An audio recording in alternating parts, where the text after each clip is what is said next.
Hi, welcome to UK Comics Saturday. Okay, the first one I do of UK Comics Saturday, and it happens to be Thunder Agents from Tower Comics, of course, US magazines. But still, this is a UK magazine, and wow, I love Past Perfect specials. They are brilliant. Every single issue of Thunder Agents, as well as Dynamo and Noman reviewed in full. Now, it's not every single Tower comic issue. So there's a few that are not included, so be aware of that. But it's just brilliant. Power to the people. I love Paul's introductions. They're always funny.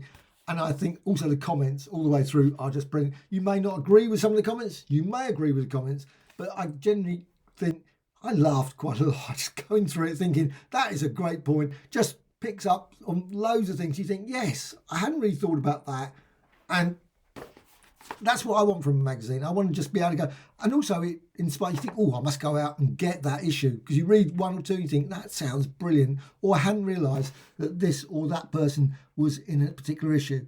So you've got there all the time. Now you'll notice at the side here, PP number 194 and 193. Now each issue of these Past Perfect, the previous ones had sort of mention of like Thunder Agents, obviously not all of them, but things like TV21, Star Trek and much, much more was included.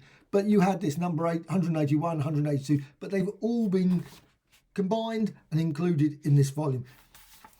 I just love these. I must admit, I wish they were in bigger format. I mean, it would be really great to see this in a hardback volume, real much bigger size.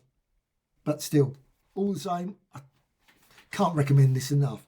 So let's just go to the actual next page. And the first one is Thunder Agent, and it's November 1965. So it's quite a few years ago, and the story, and some of them have actually got the writer. Quite a lot have got just unknown. Obviously, no one knew the writer. That's the trouble sometimes. People can guess on the style of the writing. You think, oh, it's possibly XYZ. But obviously, sometimes here you've got the artist, Wally Wood, Wallace Wood. But also you've got here letters, Victor Gorelick, maybe, whatever. I probably always say names wrong.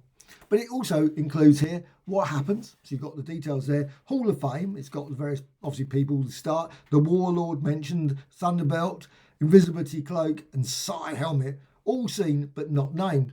Why it's great. And you've got Wally Woods. Gives this a very authentic feel, though we're seeing something from the world of James Bond. And that's what Thunder Agent was, a secret agent, sort of, all with superpowers, of course. Rather than the mythology being crafted is intense, rather than that simply grows, as was the case with both DC and Marvel, making the whole issue feel contained and focused. And I think that was the case early on. That's the trouble with the Tower books in the end. I just felt that it was all over the place. I didn't really feel a coherent story. I just thought it was a bit of a mess by the end of the series of all the books. I loved them, but when you look back at them and you can see the faults in them. You think, I think even at the time I probably saw the faults, though I probably didn't buy that many issues when I was about 5 or 6, but certainly I bought them in the 70s.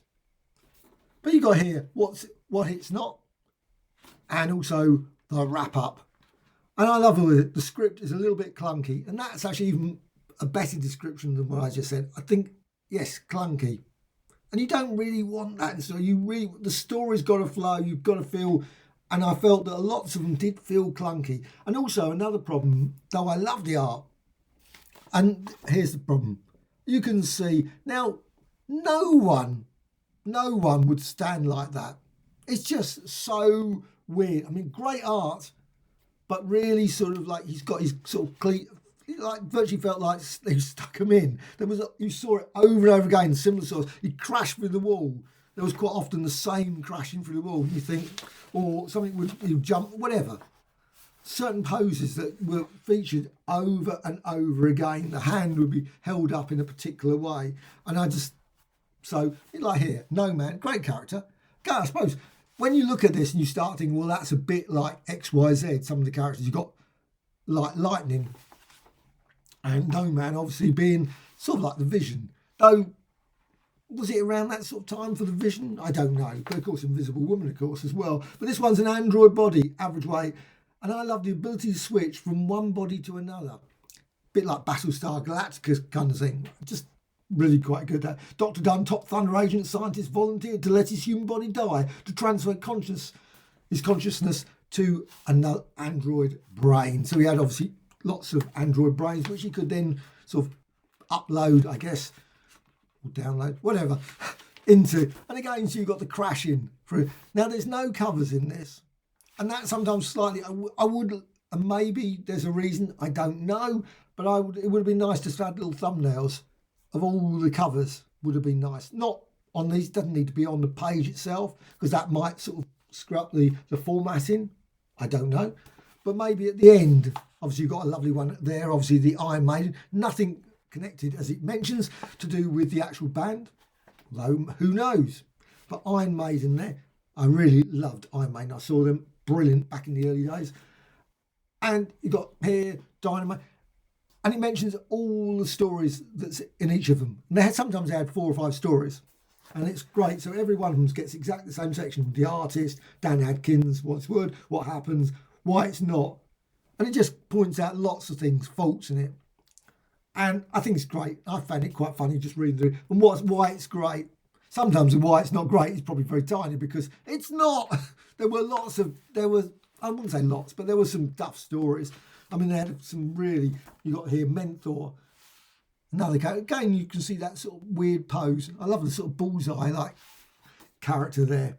Excellent. You have perfected your use of super speed. We are now ready. Obviously, the character that's going to be there. The synthetic stand-ins. But it gives the titles, gives why it's not. Again, what happens, why it's great. And some of them get some really good thumbs up. And then there's some that are really pretty. The Thunder Squad. And there you got there. Thunder Squad. You've got Guy, Dynamite, Kitten and Weed. Really great names. And again, the poses, they're a bit... I'm not going to criticise Wally Wood, because I love Wally Wood's artwork, but there's times some of his poses were always a bit for my taste. But that's, that's the way. Now, I have got about 5 or 10, I don't know, I've got a mix of ones. And I've got ones I think like Steve Ditko ones. And I'm just going to show you this, mate. I'll just have a cup of coffee. I love the cover. A really messy cover. I love that. I think he's used that one before. I'm certain that picture there. Very, very... Also, Thunder... Couldn't they have come up with something better than that? That's just way too much for a mouse. No, it's great. Thunder Agent sounds good. But there's lots of that sort of... those use of those words there.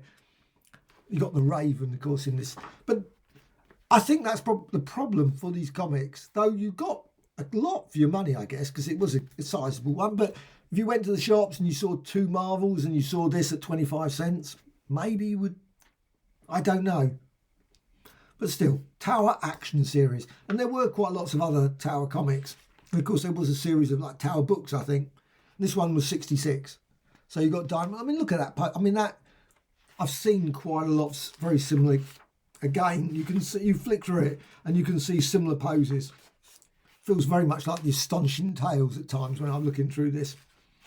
I love the colours there, the green, the unsea, Submariner kind of thing. Obviously it isn't, but it's still too late. He got there first. Like I say, some of the writing's a bit. But there's some good ends in the scene. I love that bit where he's just...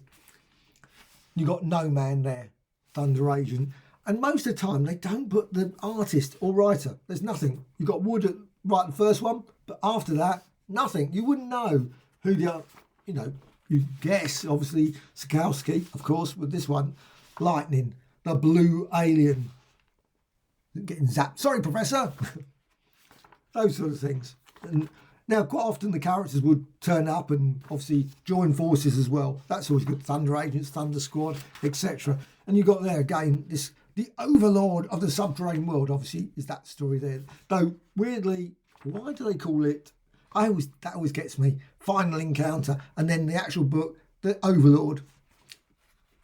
But still, I always think a bit like Hydra kind of thing. Very much so. I love the iron. Look at that. The armour there. But they're good stories all the same.